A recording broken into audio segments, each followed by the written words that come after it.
김대중 교수님께서 금융투자상품 투자자 보호 강화 방안 분석 및 개선에 대해서 발표해 주시겠습니다.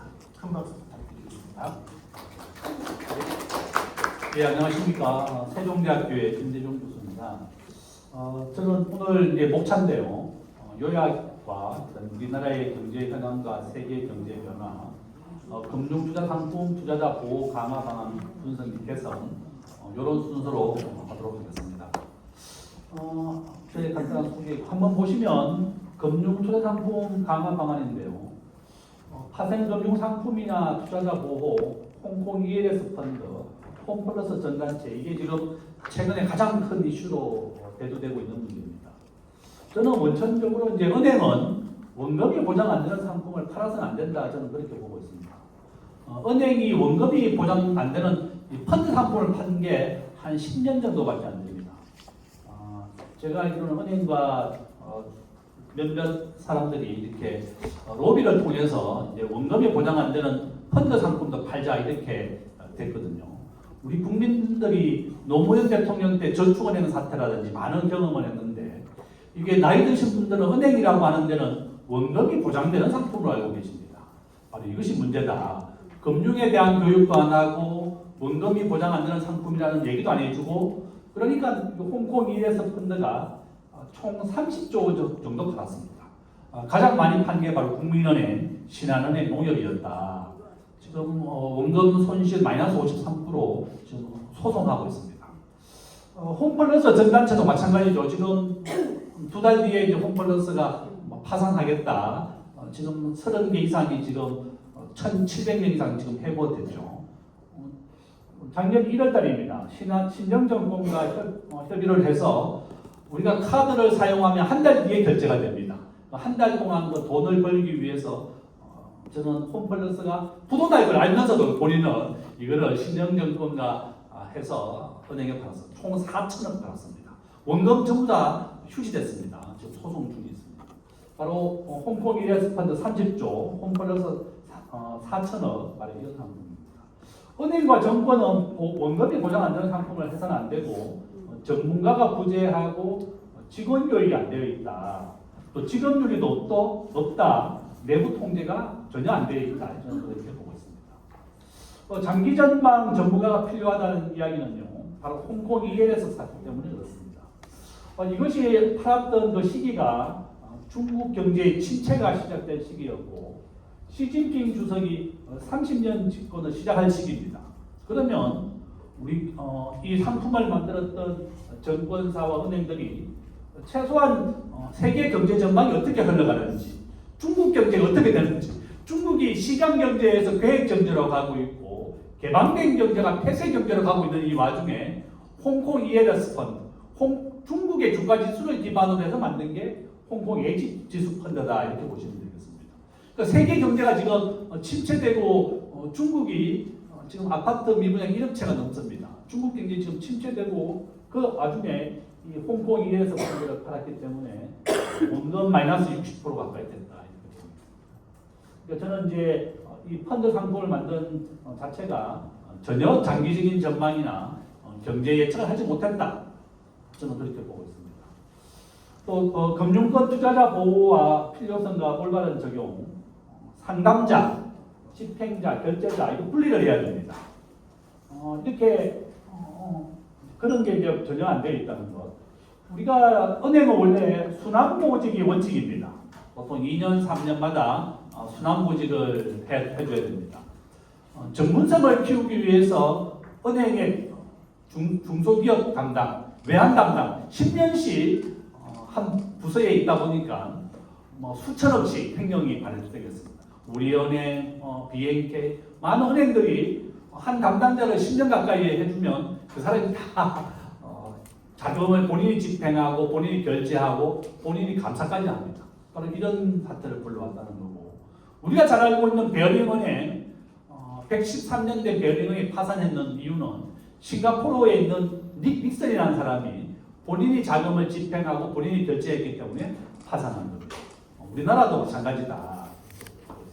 그래서 집행자와 결제자를 분리해야 되겠고 우리 금융기관 직원들에 대해서 2, 3년마다 순환보직을 해라. 그렇게 부탁을 드립니다. 이와 같이 2중, 3중으로 철저하게 관리해야만 이런 부정을 막을 수 있다. 저는 그렇게 보고 있습니다. 자, 장기 전망, 경제 분석, 금산분리 버전. 이거 한번 보시면 우리나라의 소학 분석을 제가 해본 건데요. 한국은 제조업 세계 5위입니다. 지금 SK 하이닉스, 삼성전자 시가총액 2,000조, 하이닉스 1,700조 가까이 됩니다. 세계 5위의 제조업 강대국인데 금융은 한번 보시면 우리가 지금 원화 결제되는 순위로 35위에서 한 40위 정도입니다. 한국은 꼴찌다 이렇게 보고 있습니다. 환율 오늘 1,560원 정도 찍었습니다. 환율은 86% 확률로 계속 우상향하고 있습니다. 자, 약점도 한번 보시면 3고시대입니다. 고임금, 고물가, 고환율이 되었고 또 규제 확대. 우리나라는 지금 우버가 금지된 나라죠.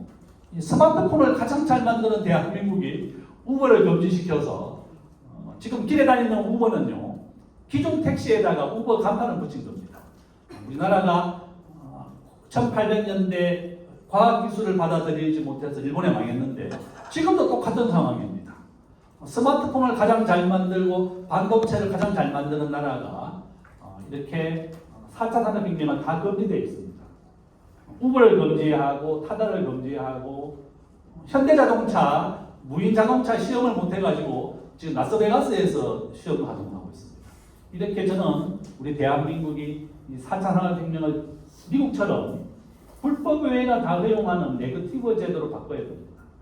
지금 정부는 허가제입니다. 파지티브 제도. 정부가 허락을 해야만 신산업을 할 수 있습니다. 지금 밑에 보시면 대학생 취업률 44%입니다. 작년에 외국인들이 한국에 투자로 유입된 금액보다 우리나라 기업이 유출이 2배에서 5배 정도 많습니다. 저는 정말 우리나라의 일반 고용률은 60%지만 청년 고용률 44%밖에 안 됩니다. 우리 자녀들이 절반도 취업을 못한다. 저는 정부에 계속 촉구하고 있습니다. 자, 정말 기업하기 좋은 나라를 만들어야 된다. 이렇게 말을 하는데 반대로 가고 있습니다. 지금 법인세 한번 보시면 지방세를 포함하면 지금 26%가 넘습니다. 전 세계에서 가장 높은 수준이다. 소득세, 상속세 가장 높은 수준이다. 이렇게 보시면 되겠고. QA는 있습니다. 다행히. 그죠? 그러니까 모바일이 우리 전체 거래의 95%를 차지하고 있습니다. 자, 위안조사 한번 보시면 통화 스와프가 없습니다. 둘 다 없습니다. 한미, 한일 둘 다 없다. 자, 인구는 우리가 23만 명, 딱 80%가 감소했습니다. 자, 요약을 한번 보시면 정부 정책은 투자자 보호나 한국의 금융 경쟁력을 올려야 이렇게 이야기하고 있습니다.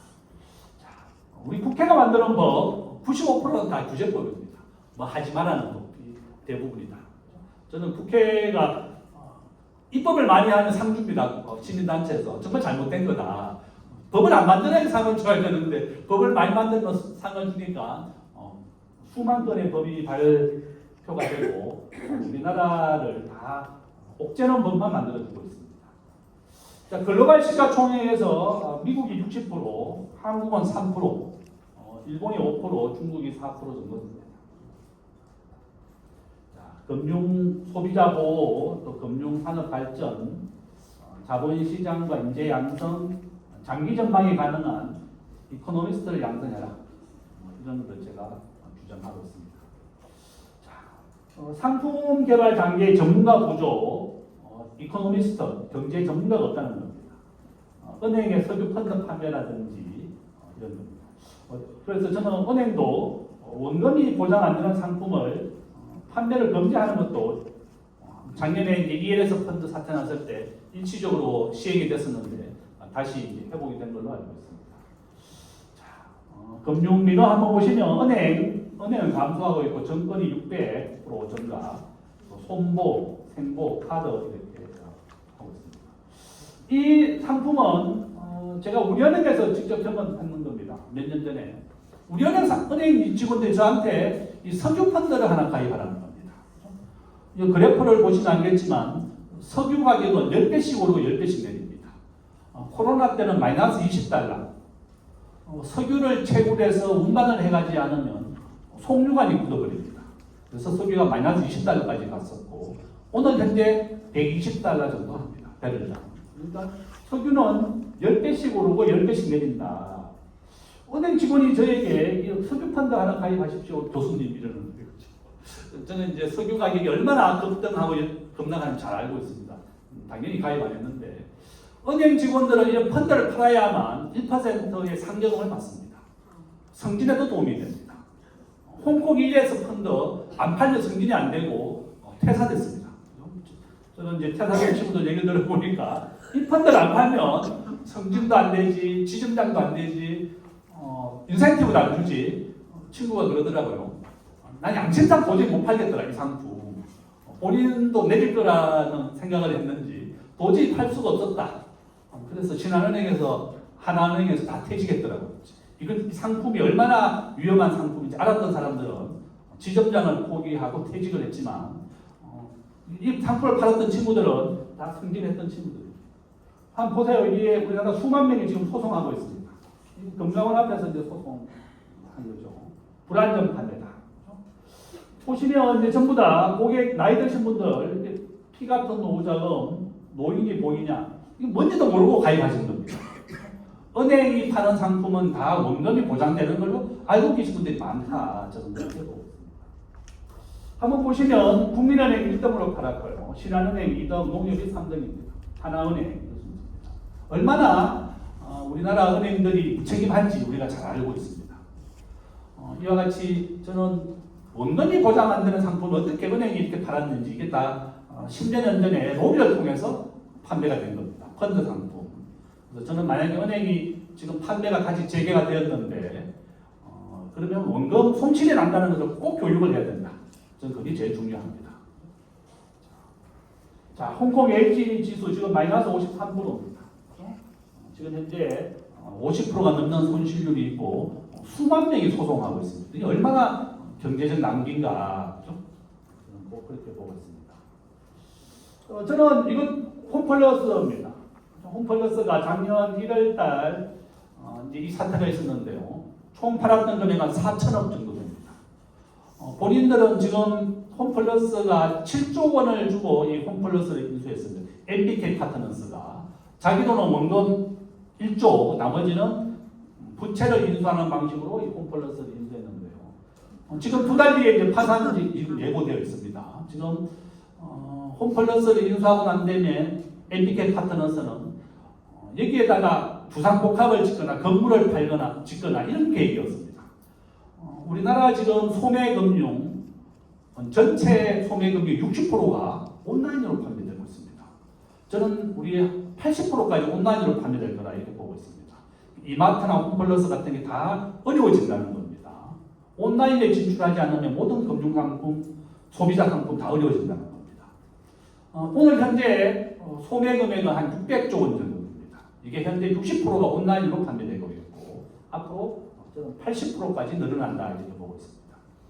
10년 정도 이 상품을 만들었던 리서치 센터장을 만났더니 자기들도 속았다는 겁니다. MBK 파트너스가 기획장을 대리해서 자기들이 아주 불리하다. 또 자기들도 내부 사정을 몰랐기 때문에 속았는데 MBK 파트너스는 기획장을 사서 이렇게 하고 있습니다. MBK 파트너스 수조 지금 뭐 수십조 자산인가라 그러죠. 가장 비싼 변호사 비용 주고 홈플러스를 대신하고 있습니다. 자, 한번 보시면 6대 판매 원칙, 적합성의 원칙, 적정성, 설명의 의무 원칙, 그다음에 금융에 대한 교육. 저는 직원에 대한 교육도 우선돼야 되겠다. 우리 은행 직원이 어떻게 석유 펀드를 팔 수 있느냐? 석유 가격이 그래프만 봤어도 팔 수는 없었을 거라 저는 그렇게 보고 있습니다. 그러니까 이제 직원들이 이 파생금융 상품이 어디에 투자되는지 그 상품이 뭔지도 모르고 팔고 있고 원금이 손실난다는 걸 알았으면 팔지 못했겠죠. 아니. 그래서 이제 얘기를 들어보니까 이 홈플러스 전단차를 팔았던 은행 직원들이 대한민국이 망해야 이 홈플러스가 망한다. 그죠? 이마트 홈플러스가 2등이었죠. 이마트가 1등이. 그러니까 국가 수준만큼 국가가 붕괴돼야지 홈플러스가 나간다고 얘기하면서 이 4천억의 홈플러스 전단체를 팔았다고 얘기하더라고요. 이제 이게 KBS 인터뷰에 소비자 단체들이 와서 한 겁니다. 이 은행 직원들이 스스로가 이 홈플러스 전단체를 팔면서 국가가 망하지 않는 이상 홈플러스는 부도나지 않습니다. 안전하다 이렇게 권유했다는 겁니다. 근데 적금을 해야 해서 이걸 가입했는데 다 휴지가 됐다 이렇게 보시면 됩니다. 은행권의 금융상품에 대한 펀드 여러 가지 얘기하고 있습니다. 앞에서 이제 얘기 많이 하셨는데 또 금융의 투자 상품에 대한 개선 준비, 뭐 자기 책임. 한번 보시면 영국이나 홍콩, 노르웨이, 벨기에 전부 다 이제 이 투자 상품에 관련 소비자 보호를 어떻게 할 것이냐 뭐 이런 여러 가지 이제 전체 소비자에 대한 보호. 고난도 금융 상품에 대한 판매, 또 적합성, 특정성, 부당 금융 행위, 성과 보상 체계. 이 펀드 상품을 팔지 않으면 승진이 안 되고 인센티브를 못 받으니까 좀 자기가 상식이 있고 좀 자기 돈이 안 하는 사람들 나왔다는 겁니다. 자, 뭐 KB 국민은행의 신한은행 계속 이런 얘기는 반복돼 일어나고 있습니다. 뭐 소비자 보호 권익을 강화하고 외부 전문가 한다. 반복되는 이런 제도만 하면 뭐 하냐 이게 계속 이런 것이 반복되고 일어나고 있는 거다 이렇게 보고 있습니다. 홈플러스 전단체는 작년 1월 사건입니다. 불과 1년도 되지 않았다 이렇게 보시면 됩니다. 자, 소비자보호법, 금융감독원의 소비자보호총괄의 업무, 5대 원칙, 주요 계획을 가져왔습니다. 내부 통제에 대한 이야기, 대표이사와 이사와 담당 임원에 대한 내부 통제, 또 혁신에 대한 방안, 내부 통제가 쟁점, 내부 책무 구조, 이건 이제 경기에 대한 이야기고요. 지금 현재 우리나라 지금 이제 물가 한 3% 이상 올라서 지금 한국은행이 다음 달에 기준금리 인상한다고 얘기하고 있습니다. 환율. 저는 원달러 환율은 이렇게 86% 환율로 계속 우상향하고 있습니다. 저 환율은 계속 오른다 이렇게 보시면 돼요. 이게 한국은행에서 제가 이번 달에 가져온 겁니다. 한번 보시면 계속 환율은 우상향하고 있는데 밑에 연도를 끄면 바로 이제 연도가 나오겠죠. 26년 1,600원, 27년 1,700원 우상향하고 있습니다. 저는 이런 추세면 환율은 1,600원 넘어간다 이렇게 걱정을 많이 하고 있습니다. 자, 우리나라 외환보유고인데요. 4,200억 달러입니다. 홍콩이 우리보다 더 많습니다. 대만은 6,000억 달러. 이 금융위기나 외환위기는 반복되어 일어난다. 저는 굉장히 걱정을 많이 하고 있는 중에 한 사람 학자다 이렇게 보시면 되겠습니다. 자, 한번 보시면 홍콩은 국가 GDP의 120%를 외환보유고 가지고 있고 대만은 80% 가지고 있습니다. 한국은 23%. 제일 낮은 수준이다. 저는 정부가 이렇게 방심하면 금융위기 또 온다는 겁니다. 정부는 4,200억 달러가 충분하다 이렇게 얘기하는데 러시아 한번 보세요. 우리나라 GDP보다 더 낮은데 8,000억 달러를 가지고 있습니다. 대만 6,000억 달러다. 전부 다 홍콩, 스위스, 대만. 대만은 1997년도 외환위기를 겪지 않았던 이유가 충분한 외환보유고 때문에 그렇습니다. 자, 우리나라의 적정한 외환보유고는 한 1조 달러 정도 비축을 해야 된다. 이게 20년 전에 BIS가 제안한 거고, IMF는 7천억 달러를 비축해라 이렇게 권유하고 있는데 지금 한국은행은 충분하다 이렇게 얘기하고 있습니다. 저는 전혀 그렇지 않다. 우리나라 전체 외환보유고는 지금 다 95%가 미국의 채권, 주식에 투자돼요. 현금은 4%밖에 없다. 200억 달러밖에 없습니다. 그래서 이재명 대통령 200억 달러를 미국에 직접 투자하겠다. 내년 10년간 3,500억 달러를 직접 투자하기로 결정이 되었습니다. 자, 이거는 이제 한번 보세요. 빨간선 밑으로 가면 금융위기가 오는 겁니다. 지금 현재 접하고 있다. 우리 학교에 있는 수학과 교수들하고 통계 데이터를 분석한 겁니다. 이번 달에 세계적인 학술지 게재가 됐습니다. 한국의 금융위기에 대한 논문이다. 이 논문입니다. 나중에 저에게 카톡을 주시면 제가 이 영어 논문 제가 보내드리도록 하겠습니다. 자, 저는 이렇게 위험하다는 경고를 계속하고 있다 이렇게 보시면 되겠습니다. 자, 글로벌 시가총액 비중인데 한번 보시면 미국은 60, 한국은 3% 정도 됩니다. 어쨌든 정부가 이재명 대통령 상법 개정안을 통해서 전 세계 주식시장에 3%까지 올랐습니다. 대단합니다. 아주 그거 너무 잘했다. 1조 자산가가 된 투자법, 시가총액 1등을 사라. 그럼 이제 월급짜리도 1조 부자가 된다 이 내용인데요. 한번 따라해 보십시오. 월급의 4분의 1을 1등 주식만 사라는 겁니다.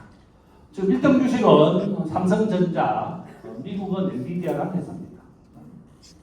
엔비디아 5조 달러, 삼성전자 지금 현재 2천조 정도입니다. 2천조.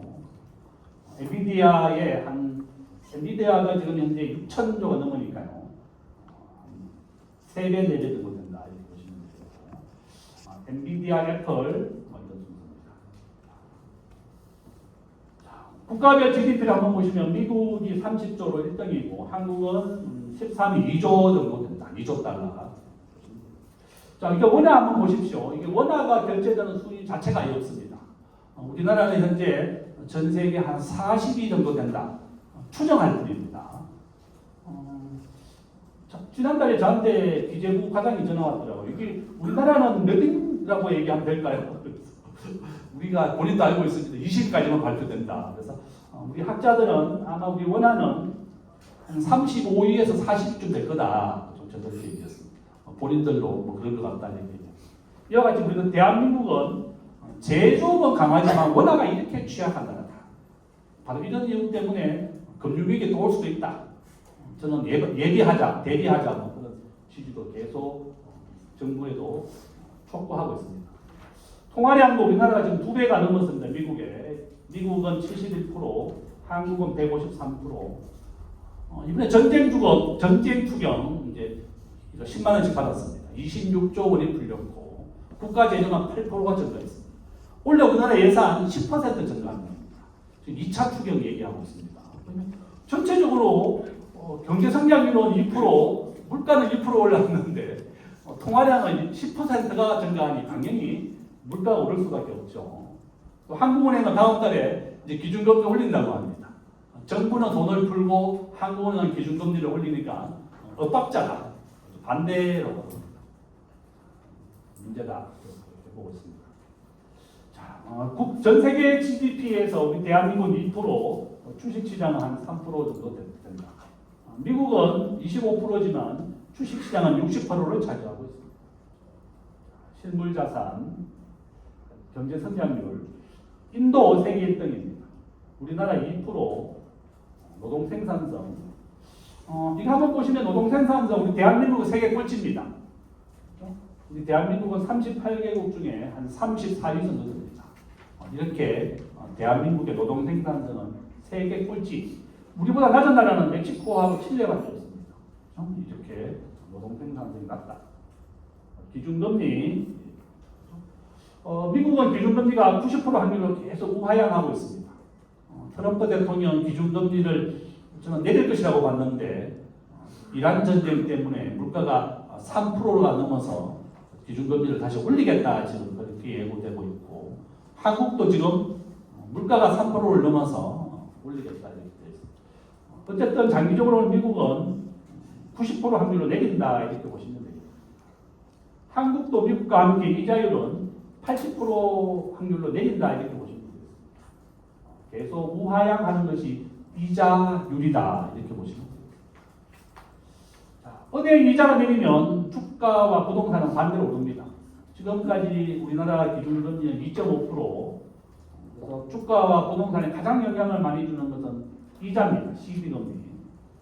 은행 이자가 내리니까 전국 집값이 마이너스 0.82. 부동산 주가 마이너스 0.7. 반대로 오르는 겁니다. 은행 이자가 내리면 집이 오르고 종합주거지수도 반대로 오른다. 원래 서울에 입주하는 물량 10,000세대밖에 안 됩니다. 서울에는 보통 한 3만 세대가 있어야 되는데 정부가 주택 공급은 없이 기준금리가 낮아지니까 집값이 이렇게 크게 오르고 있다. 저는 그렇게 걱정을 많이 하고 있습니다.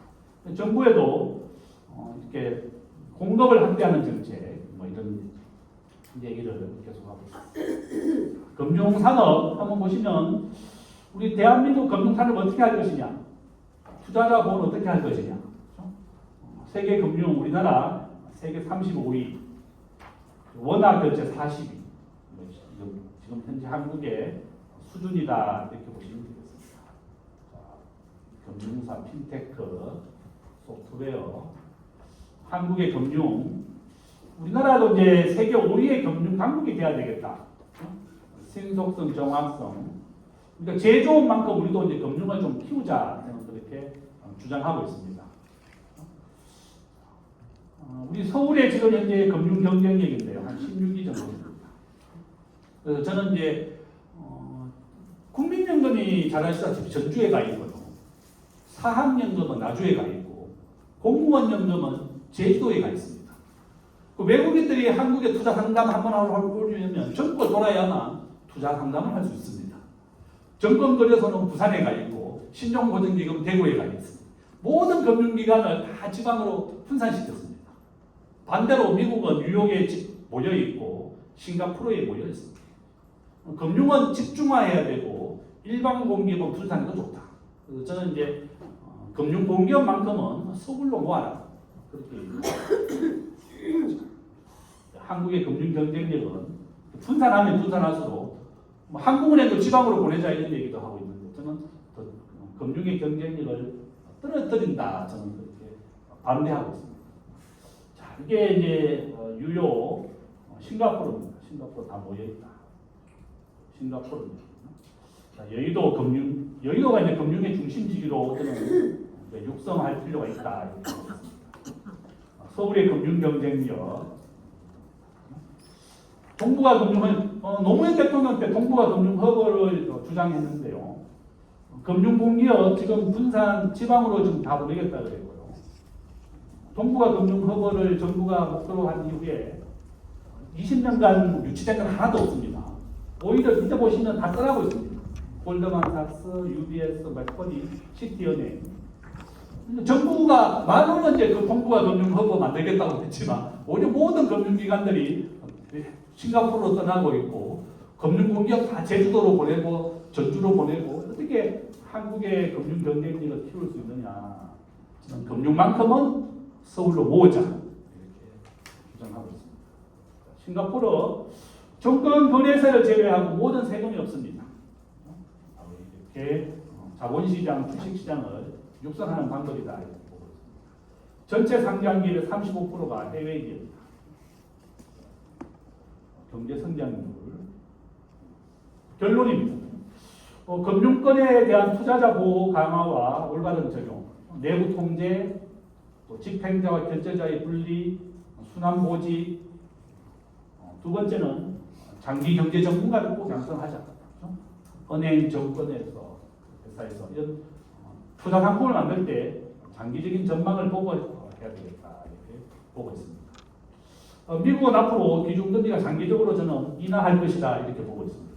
1.5%까지 저는 보고 있습니다. 자, 제 유튜브 하나 하고 있습니다. 김대중의 경제 한방. 구독도 해주시고 한번 제 네이버 블로그입니다. 그죠? 자, 예, 감사합니다. 네, 교수님께도 다시 한번 박수 부탁드리겠습니다. 자, 1부 마지막 주제 발표입니다.